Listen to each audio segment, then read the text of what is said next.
The first time the world ended, there were no warnings, no headlines, no experts, just silence and then erasure. Nature does not announce itself. It does not negotiate. It does not care about your plans, your progress, or your comfort. It resets. That's the key. Long before cities, before nations, before history as you know it, the world had already ended. Entire species vanished. Landscapes were reshaped. Oceans swallowed what once stood tall. And the creatures living in those moments? They believed their world was permanent, just like you do. There is a dangerous illusion every generation carries. The belief that this version of the world is stable, that what you see today will exist tomorrow. It won't. It never has. You have a choice: to believe in permanence or to understand reality. Reality is this: everything changes. Everything collapses. Everything resets. Think about the ice ages. Entire continents buried under miles of ice. Ecosystems frozen. Life pushed to the edge. Not because of war, not because of failure, but because nature decided to shift. That's all that takes: a shift. Or consider the asteroid impact that wiped out the dinosaurs.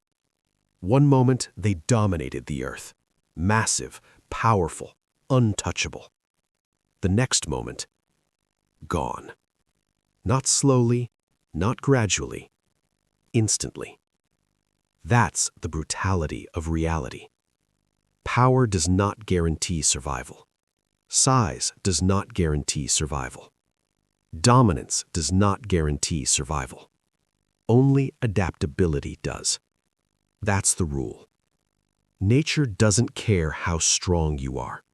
It only responds to how flexible you are. And most people today, they are not flexible. They are comfortable. Comfort is the most dangerous state you can live in. Because comfort creates blindness. It convinces you that nothing will change, that everything is under control. But control is an illusion. The first ending teaches one brutal lesson: you are not in charge. Say it again. You are not in charge. You are living inside a system far bigger than you. A system that can shift without warning. And when it does, the unprepared disappear. You don't need to fear this, but you must respect it. Fear makes you panic. Respect makes you prepare. That's the difference. Look at modern life. Stable homes, predictable routines, systems that feel permanent. Electricity, internet, infrastructure. It all feels solid. But history tells a different story. Every system feels permanent right before it fails. That's the pattern. You have to train your mind to see beyond comfort, to understand that stability is temporary, that control is partial, that disruption is inevitable. Because once you accept that, you stop living blindly. You start living strategically. Here's the shift you need to make. Stop asking, will things change? Start asking, when they change, will I be ready? That's power. Nature rewards one type of individual: the adaptable, the one who can adjust without panic, the one who can move without hesitation, the one who can stay calm when everything shifts. That's who survives. Not the strongest, not the smartest, the most adaptable. And adaptability begins in the mind. If your mind is rigid, you will break under pressure. If your identity depends on stability, you will collapse when it disappears. If your emotions control you, You will panic when uncertainty arrives. That's why this audiobook matters. This is not about history. This is about preparation. Mental preparation. You have a choice. You can live assuming everything will stay the same, or you can train yourself for change. One leads to shock. The other leads to control. That's the key. Let this sink in. The world has already ended before, more than once. And each time, the majority was unprepared. They didn't see it coming. They didn't adapt fast enough. They didn't survive. Not because they were weak, but because they were unaware. Awareness is your advantage. When you understand that change is inevitable, you stop resisting it. You start preparing for it. You build a mind that doesn't panic. You build a mindset that expects disruption. You build discipline that holds steady when everything else moves. That's how you win. Nature doesn't ask. Nature doesn't warn. Nature doesn't wait. It removes. Say it again.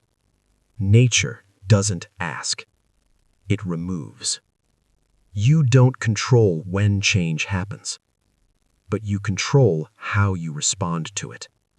And that response is everything. That's where power lives. You've just understood the first ending. Not fear, not destruction, but reality. A world that resets without permission. Now the question becomes, what happens when humans create their own collapse? Because the next ending was not caused by nature. It was caused by arrogance. Empires don't fall suddenly. They decay, slowly, silently, from the inside. And the most dangerous moment in any empire's life is when it believes it cannot fall. That's the key. Rome didn't collapse in a single day. It didn't wake up and realize it was finished. No. It expanded. It dominated. It ruled the known world. Powerful, organized, unstoppable. That's what they believed. And that belief became their weakness. Every empire follows the same pattern: growth, dominance, comfort, arrogance, collapse. Say it again. Growth, dominance, comfort, arrogance, collapse. That's the cycle. At first, Rome was disciplined. Its leaders were strategic. Its people were resilient. But success changed them. Comfort replaced discipline. Luxury replaced purpose. Politics replaced strength. And slowly, the foundation weakened. Not from the outside, from the inside. That's how collapse begins. Not with invasion, but with decay. You have a choice. You can study history as entertainment, or you can study it as a warning. Because this isn't just about Rome. It's about every system, every nation, every structure built on success. Even you. Success creates a trap. When things go well, you relax. When you relax, you lose discipline. When discipline fades, standards drop. And when standards drop, collapse begins, quietly. Look at the Mayan civilization. Advanced knowledge, massive cities, complex systems, and then abandoned. Cities swallowed by jungle, population gone, power erased. Why? Overexpansion, resource exhaustion, internal instability. Not weakness, mismanagement of strength. That's the lesson most people miss. Empires don't fall because they're weak. They fall because they misuse their strength. That's dangerous, because it means success can destroy you. Say it clearly. Success without discipline leads to collapse. Again, success without discipline leads to collapse. You see it everywhere today. Individuals, companies, nations. They rise, they dominate, then they get comfortable. And comfort makes them careless. Careless with decisions, careless with values, careless with focus. That's how decay spreads. Not loudly, not dramatically, quietly. Here's the truth. The moment you believe you're untouchable, you become vulnerable. That's the paradox of power. Rome believed it would last forever. It had the strongest army, the most advanced infrastructure, the greatest influence. And still, it fell. Because no system is immune to decline. You don't need an external enemy when internal weakness exists. That's the real threat. Let's bring this to you. This isn't just history, this is personal. When you start improving, you feel strong. When you feel strong, you relax. When you relax, you stop doing what made you strong. And that's where you begin to fall. It's not about talent. It's not about intelligence. It's about discipline. That's the difference. Discipline keeps you grounded. Discipline keeps you sharp. Discipline keeps you aware. Without it, you drift. And drifting leads to decline. You don't need to destroy yourself. You just need to stop maintaining yourself. That's enough. Empires collapse the same way habits do. Not with a decision, but with neglect. Here's the rule. What you don't maintain, you lose. Say it again. What you don't maintain, you lose. Rome stopped maintaining its discipline. The Mayans stopped managing their resources, and slowly, their power dissolved. Now, understand this. Collapse feels normal while it's happening. That's what makes it dangerous. People adapt to decline. They justify it. They normalize it until it's too late. You see small problems and ignore them. You see cracks and dismiss them. You feel instability and delay action. That's how systems fall. The warning signs are always there, but people don't act because they're comfortable, because they believe it won't happen to them, because they think they're different. They're not. No one is. Every empire thought it was permanent. Every system believed it was stable. Every generation assumed it was safe, and every one of them was wrong. You have a choice. To become arrogant or to stay aware. To assume stability or to prepare for change. To relax into comfort or to maintain discipline. That's the key. Power is not built once. It is maintained daily. Say it again. Power is not built once. It is maintained daily. The moment you stop maintaining it, you start losing it. This applies to everything. Your mindset, your habits, your focus. If you don't protect it, it fades. And once it fades, rebuilding is harder than maintaining ever was. That's why the strongest individuals stay disciplined even when things are going well. Especially when things are going well. Because they understand something others don't. Success is the most dangerous phase. You must stay sharp when life is easy, because that's when most people become weak. Empires didn't fall because they were attacked. They fell because they were unprepared when the attack came. Preparation is everything. Awareness is everything. Discipline is everything. The lesson is simple. Never believe you're untouchable.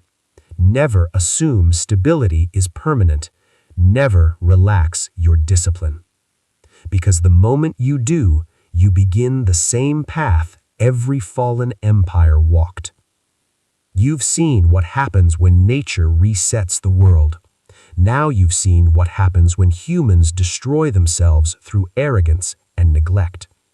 But the next ending was different. It didn't come from power. It didn't come from nature. It came from something invisible, something small, something no one took seriously until it changed everything. The world didn't end with fire. It didn't end with war. It ended with something no one could see. That's what makes this ending different. That's what makes it dangerous. Because the greatest threats are not always loud. They are invisible, silent, ignored until it's too late. That's the key. Imagine a world at its peak. Cities full, trade flowing, people living as if tomorrow is guaranteed. Then suddenly, people start getting sick. At first, it's small, isolated, easy to dismiss. No big deal. It will pass. We've seen worse. But it doesn't pass. It spreads. This is how collapse begins, not with panic, but with denial. The Black Death, one of the most devastating pandemics in human history. It didn't arrive with armies. It arrived with rats. Small, insignificant, overlooked, and yet it wiped out nearly half of Europe's population. Think about that. Half. Not weakened, not disrupted. Gone. The strongest cities fell. The busiest trade routes became death paths. Entire communities disappeared. Not because they were weak, but because they were unprepared for what they couldn't see. Say it clearly. The smallest threat can destroy the largest system. Again, the smallest threat can destroy the largest system. That's the lesson. You don't always fall to what's big. You fall to what you ignore. People didn't react fast enough. They dismissed the early signs. They underestimated the risk. They continued life as normal, until normal no longer existed. You have a choice: to take small warnings seriously or to suffer big consequences later. That's the pattern. Disease changes everything. It rewrites behavior. It reshapes economies. It alters how people think, move, and live. It forces distance. It creates fear. It exposes weakness in systems people thought were strong. And most importantly, it reveals how unprepared people really are. Look at how humans respond. At first, they deny. Then they panic. Then they react too late. That's the cycle. Denial, panic, delay. Why? Because humans struggle to respond to invisible threats. If they can't see it, they don't respect it. If they don't respect it, they don't act. And if they don't act, they lose control. That's the psychology of collapse. People don't move until it's obvious, and by the time it's obvious, it's already too late. Think about how fragile systems really are. Healthcare systems overwhelmed, supply chains breaking, economies slowing, all from something microscopic. That's reality. Power is not just about strength, it's about awareness. The ability to detect small threats early, the discipline to act before others do. That's what separates those who survive from those who don't. You don't need to panic, but you must pay attention. That's the difference. Disease doesn't ask for permission. It doesn't follow your plans. It doesn't care about your comfort. It spreads, quietly, relentlessly, until it changes everything. Here's the deeper lesson. The world doesn't collapse because of one big event. It collapses because people ignore small signals until they become unstoppable. Let's bring this to you. This is not just about pandemics. This is about your life. Small problems ignored become big problems. Small habits neglected become major consequences. Small warnings dismissed become irreversible damage. That's the pattern, and it repeats everywhere. You have to train yourself to notice early signals, not when they're obvious, but when they're subtle. Because subtle is where power lives. Say it again. Subtle is where power lives. The disciplined act early. They don't wait for confirmation. They don't wait for permission. They don't wait for panic. They see the shift and they move.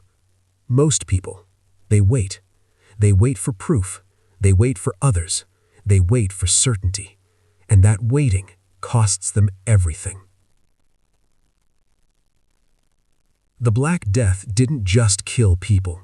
It destroyed systems. It reshaped economies. It changed the structure of society itself. Labor became valuable. Power shifted. The world reorganized. That's what collapse does. It doesn't just end things. It creates something new. Every ending is also a reset, but only for those who survive it. So the real question is not, will disruption happen? It will. The real question is, will you see it early enough? You have a choice, to ignore the invisible or to train yourself to detect it, to delay action or to move before others even realize what's happening. That's the key. The strongest people are not the loudest. They are not the fastest. They are the most aware. Awareness is your shield. Discipline is your defense. Action is your advantage. The world changed because of something small, and it will again. That's not fear. That's reality. You've seen how nature resets everything. You've seen how empires collapse from arrogance.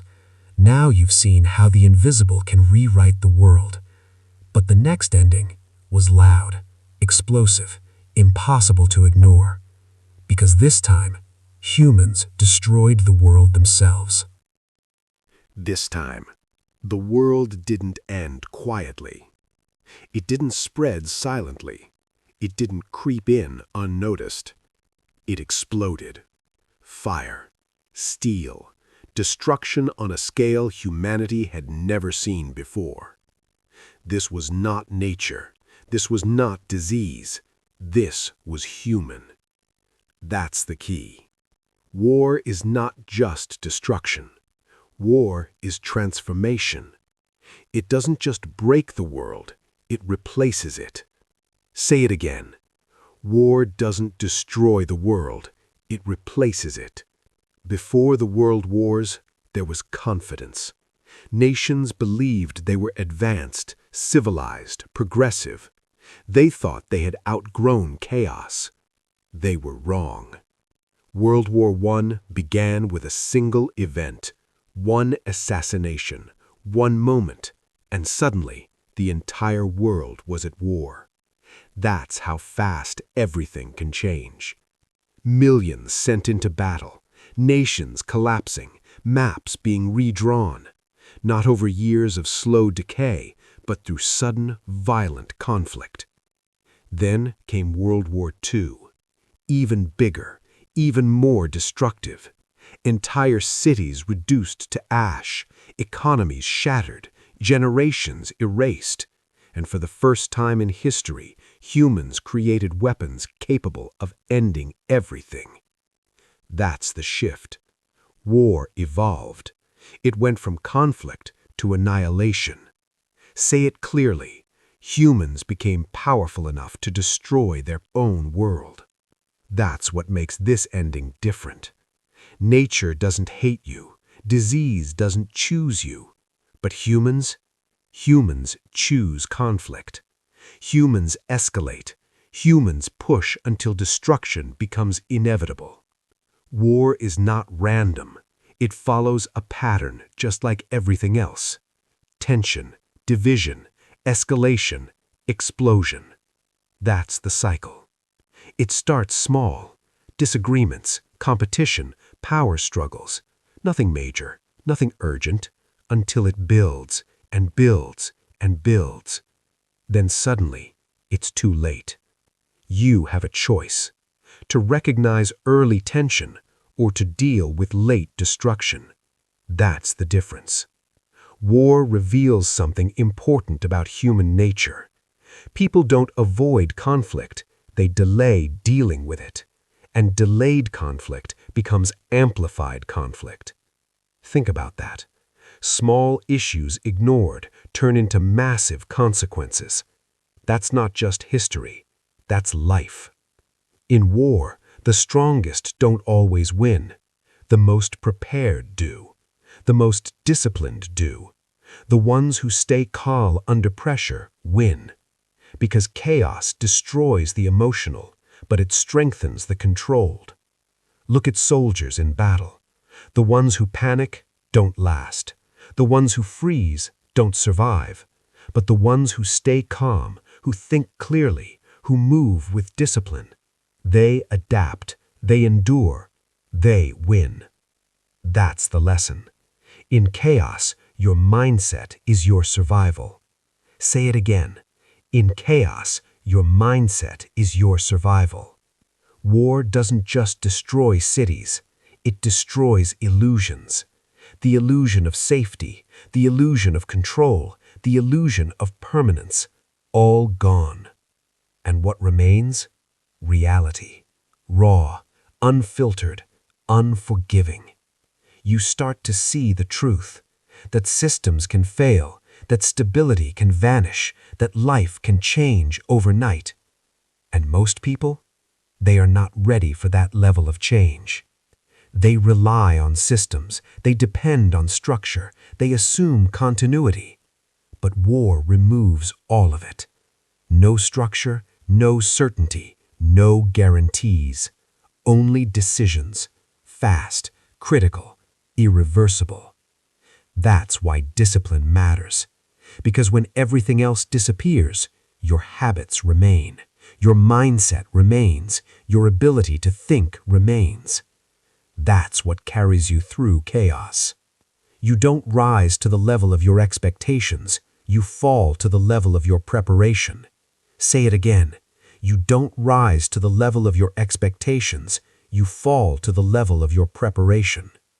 War proves this brutally. Those who prepared survive. Those who assumed safety don't. Let's bring this back to you. You may not face war, but you will face conflict, pressure, moments where everything feels unstable. And in those moments, you will respond based on your conditioning. If you're reactive, you'll panic. If you're emotional, you'll lose clarity. If you're unprepared, you'll freeze. But if you're disciplined, you'll think, you'll adapt, you'll move with control. That's power. War is not just destruction, it's exposure. It exposes weakness, it exposes lack of preparation, it exposes illusion. And the same applies to life. Pressure reveals who you really are, not who you pretend to be, not who you say you are, who you actually are. So the real question is, who are you under pressure? You have a choice: to train yourself now or to break later, to build discipline in calm or to suffer in chaos. That's the key. War burned the world down, but it also rebuilt it. New systems, new powers, new structures. That's what endings do. They destroy, and then they create. But creation only belongs to those who survive the destruction. You've seen nature reset the world. You've seen empires collapse. You've seen disease spread silently. And now, You've seen how humans can destroy everything themselves. But the next ending was different again. No explosions, no armies, no visible enemy. Just a system, quietly failing. Not every ending is loud. Not every collapse comes with fire, war, or panic. Some endings are quiet. So quiet, you don't even notice them happening until it's too late. That's the most dangerous kind. That's the key. Systems don't fail in a moment. They weaken over time.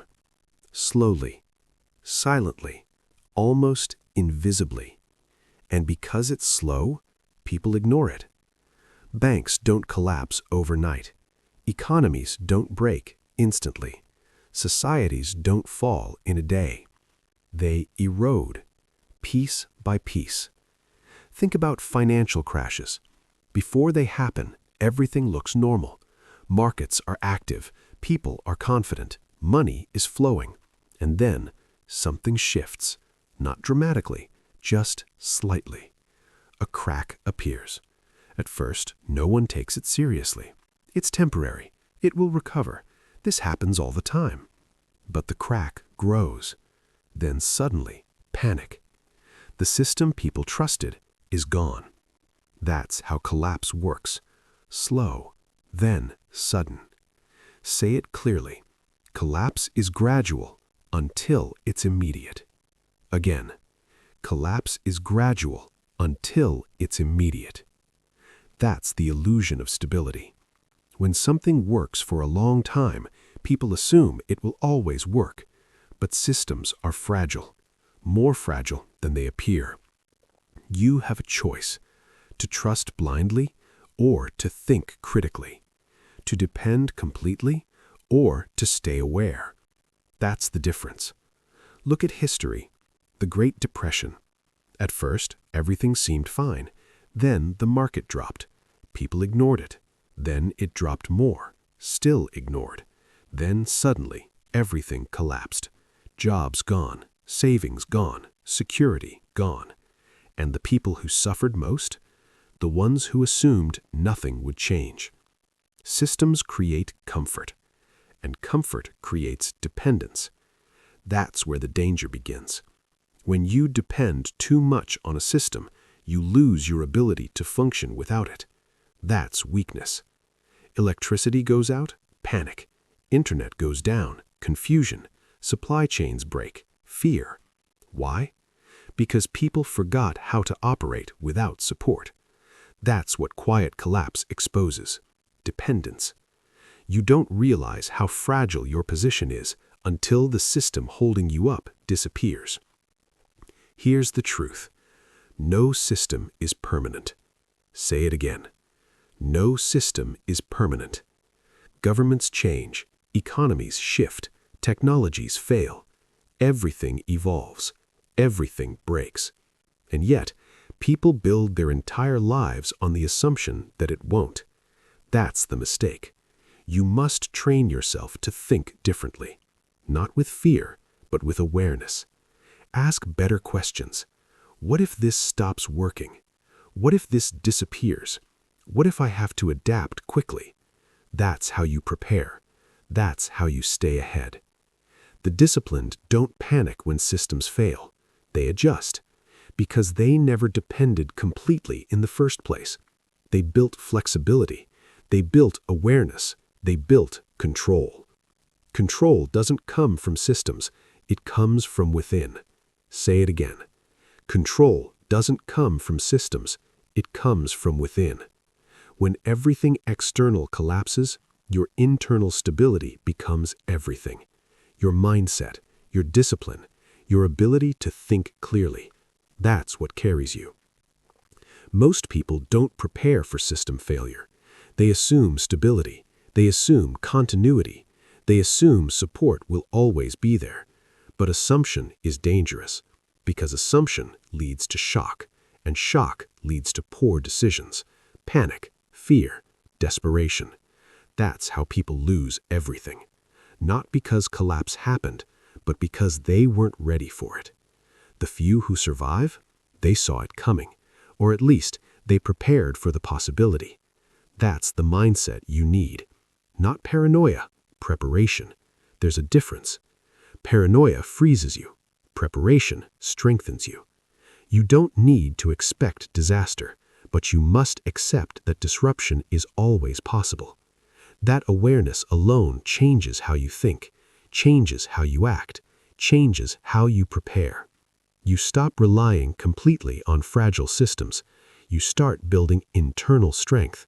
Because when systems fail, the only thing left is you. And if you're not ready, you struggle. But if you are ready, you adapt, you move, you stay calm. That's power. Quiet collapse is the most dangerous ending because it doesn't trigger immediate action.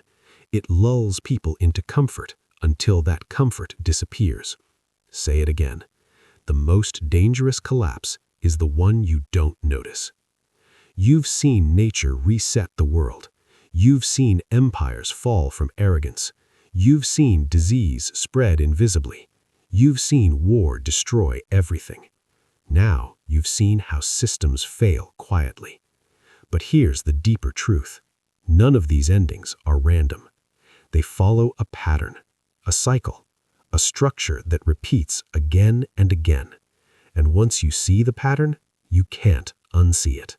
The world does not end in chaos. It ends in patterns.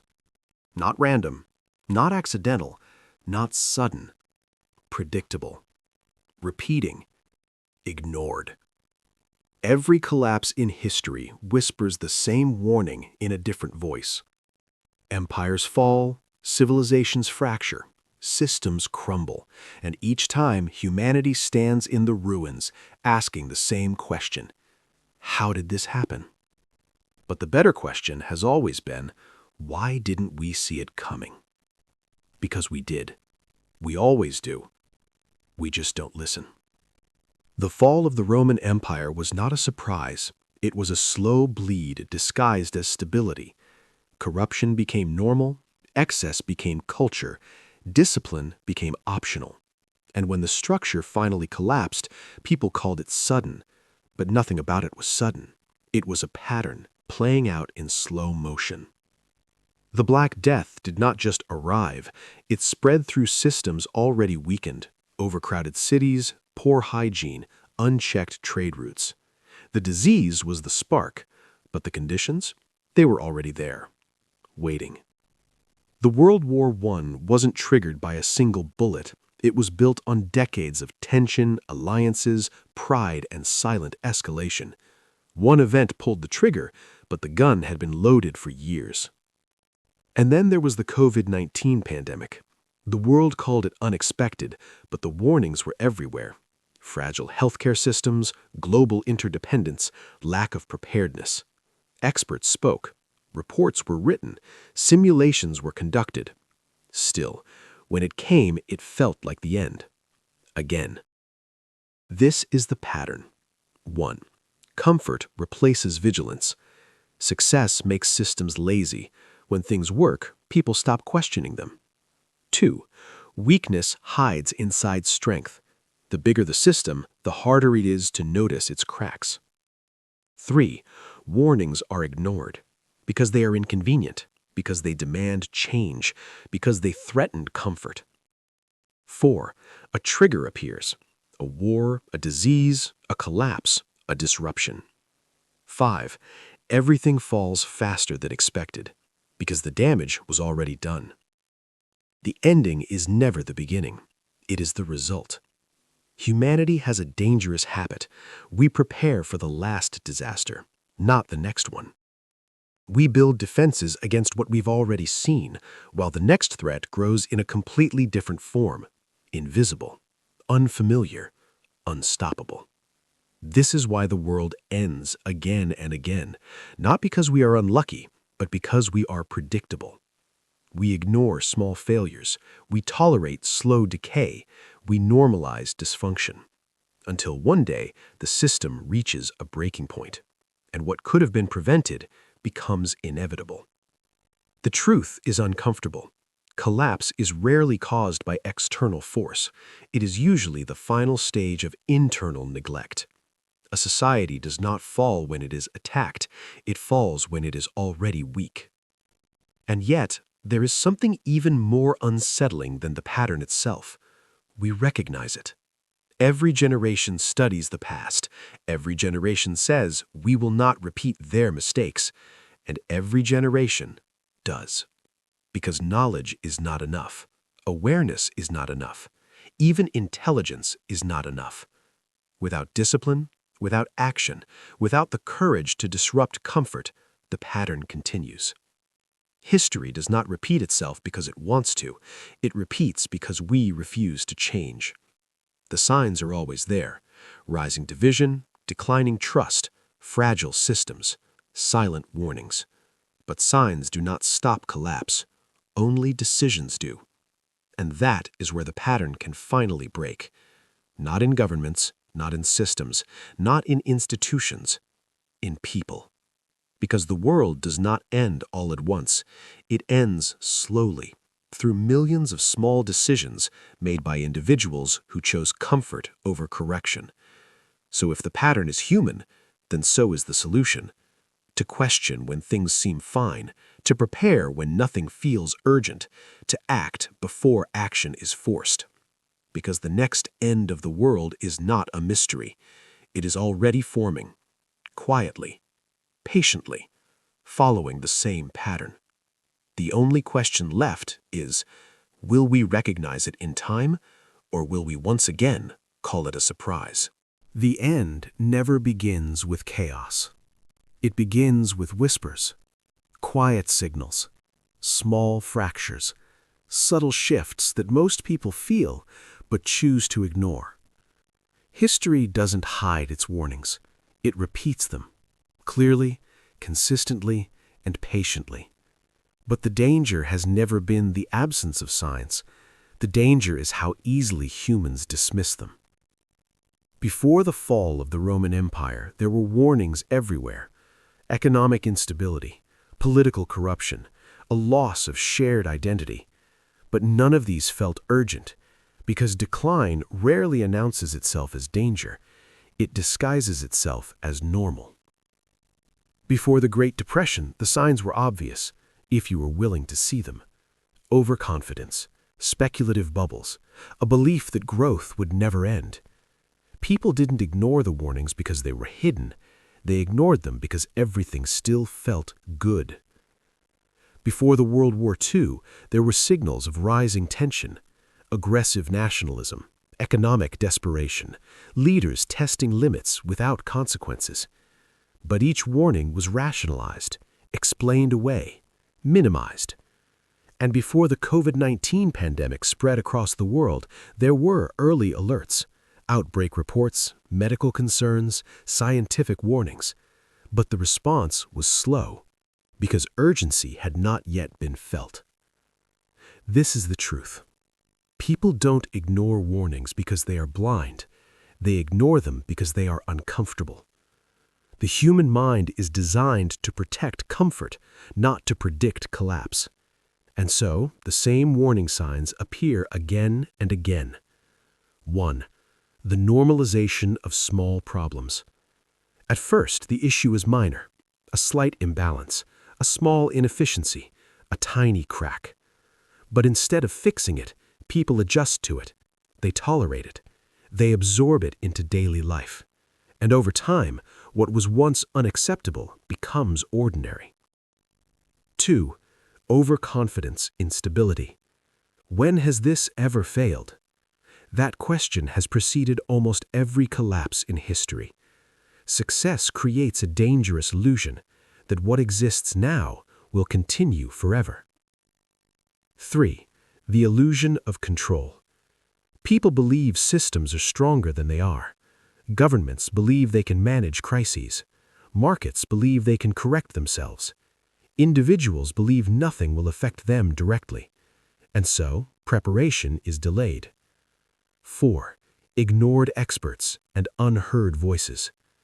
Every major disaster has its early warners: scientists, analysts, observers, people who see what others don't or refuse to.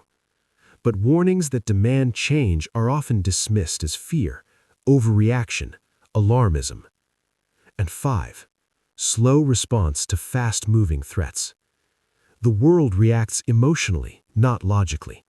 By the time fear appears, it is often too late for prevention. Only damage control remains. The pattern is always the same. The signal comes early, the reaction comes late, and between those two moments is where collapse is born. What makes warning signs so dangerous is not their presence, it is their subtlety. A system does not collapse when everything is obviously broken. It collapses when everything appears to be working, just enough. That just enough is where people get trapped. Not bad enough to act, not good enough to last. And so, life continues. Conversations continue. Plans continue. While beneath the surface, pressure builds. Until one day, the warning becomes reality. And suddenly everything that was ignored becomes undeniable. People look back and say, the signs were there, because they always are. But recognition after collapse is meaningless. The real power lies in recognizing the signs before they become consequences. This requires something rare, the ability to act without urgency, to move before fear, to prepare before proof, because by the time something feels real, it is often irreversible. The uncomfortable truth is this: most people would rather be comfortable than correct. And that is why the warnings are always ignored. Not because they are hidden, but because they demand change. And change is the one thing people resist until it is forced upon them. So the question is not whether warnings will appear again. They will. They always do. The real question is, will we listen this time? Or will we wait until the whispers become noise, and the noise becomes the end? Collapse is not just a failure of systems. It is a failure of the mind. Long before cities fall, before economies break, before crisis becomes visible, something else happens first. People hesitate. Not because they don't see the danger, but because their brain refuses to accept it. When the Chernobyl disaster began, operators didn't immediately act with urgency.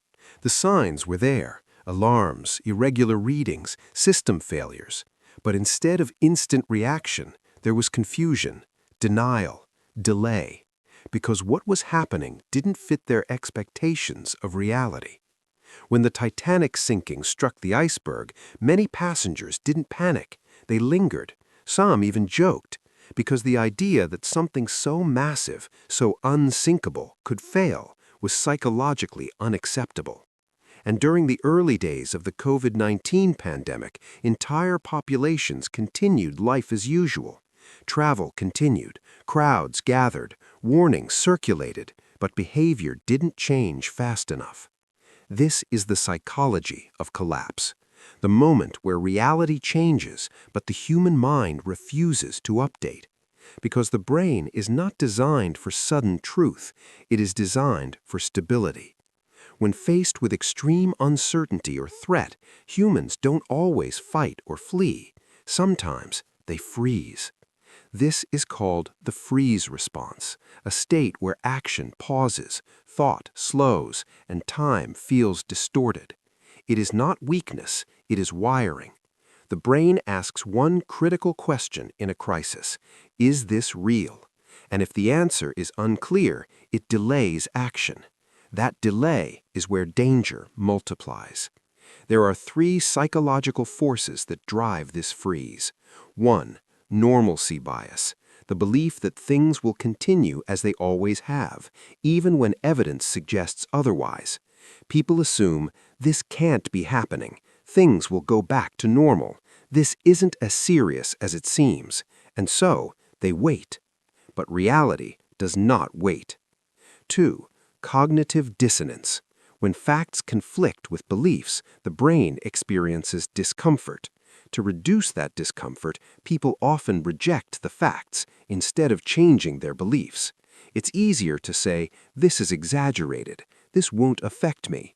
They're overreacting," than to accept everything is about to change. 3. Diffusion of responsibility. When many people are present, individuals assume someone else will act. If it were serious, someone would do something. If others aren't reacting, why should I? And so, no one moves until it's too late. This is the paradox of collapse. The bigger the danger, the harder it is to process, because large-scale threats don't feel real until they become personal. And by then, reaction is no longer prevention, it is survival. The most dangerous moment in any crisis is not when it begins, it is the moment when people see it, but still do nothing. That silence, that hesitation, that pause, that is where collapse accelerates. Because systems depend on human response, and when humans freeze, systems fail faster. The truth is uncomfortable. Most people don't fail because they lack intelligence. They fail because they delay action, and delay in moments of collapse is fatal. But there is a way to break this pattern. It begins with awareness, to understand that your first instinct may be wrong, that hesitation is natural but dangerous, to train yourself to act even when certainty is missing, to move before your brain fully accepts the reality. Because in moments of crisis, speed is not about panic, it is about clarity. And clarity comes from preparation, from thinking ahead, from asking difficult questions early instead of easy questions too late. The people who survive collapse are not always the strongest or the smartest. They are the ones who act, while others are still deciding whether action is necessary. So when the next warning comes, and it will, pay attention to your instinct, not to follow it blindly, but to question it. Because the greatest danger is not the collapse itself, it is the moment you see it and convince yourself there is still time. Collapse doesn't begin with destruction. It begins with hesitation. There is a moment, brief, invisible, almost silent, when reality shifts, but human perception does not. In that moment, everything is still preventable, and yet, nothing is done. When the Chernobyl disaster began to unfold, the warning signs were immediate. Alarms triggered, systems malfunctioned, data stopped making sense. But instead of instant decisive action, there was doubt. Operators questioned the instruments. They questioned the possibility, because what they were seeing should not have been possible. And so, they hesitated. When the Titanic sinking struck the iceberg, there was no immediate chaos. There was time that could have saved more lives. But many passengers stayed where they were. Some continued conversations. Others delayed moving to lifeboats because their minds rejected the idea that something so massive, so certain, could fail.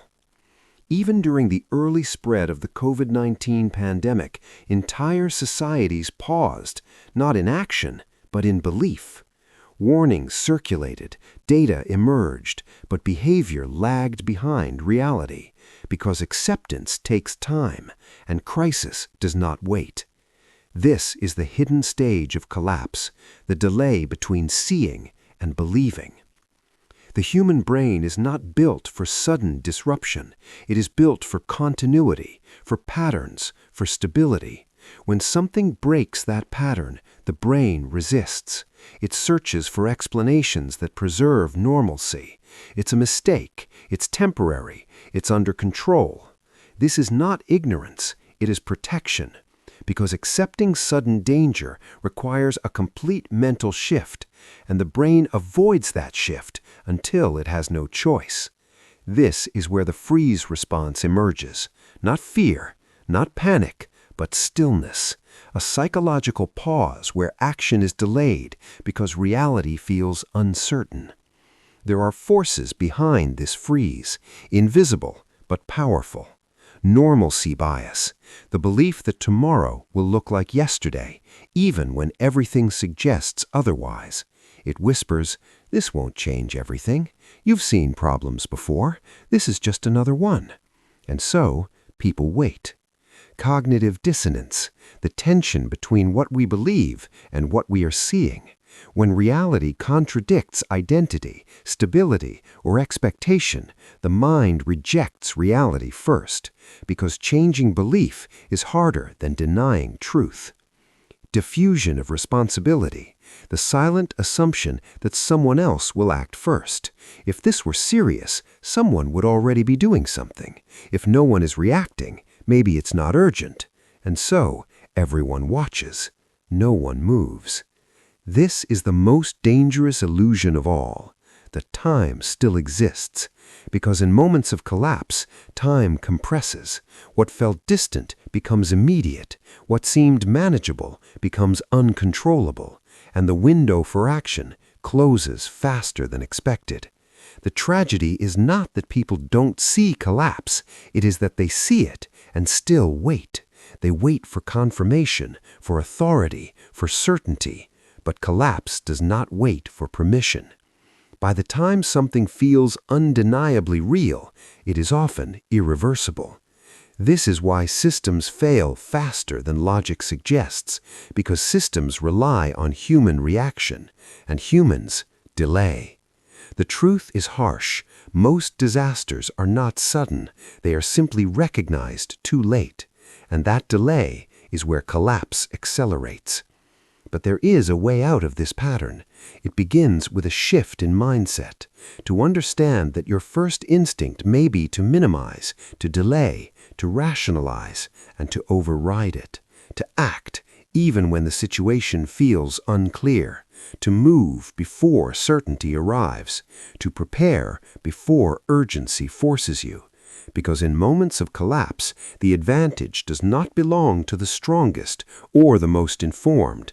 It belongs to the ones who act early, who trust signals over comfort, who move before the crowd, who refuse to wait for proof when patterns are already visible. So when the next disruption begins, and it will, watch carefully, not just the world around you, but your own reaction to it. Because the greatest danger is not the collapse itself, it is the quiet voice in your mind that says, "Wait." And if you listen to it, you may realize too late that the moment to act has already passed. When everything collapses, most people look for rescue. A system to restore order, a leader to provide direction, a signal that things will return to normal.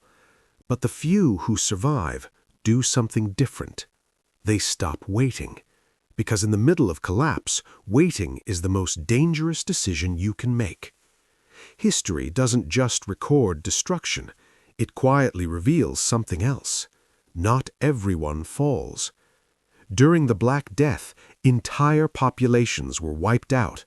But some survived, not by chance alone, but by behavior, isolation, distance, avoidance before understanding. They acted without needing full explanation. During World War II, there were those who sensed danger early. They left before borders closed.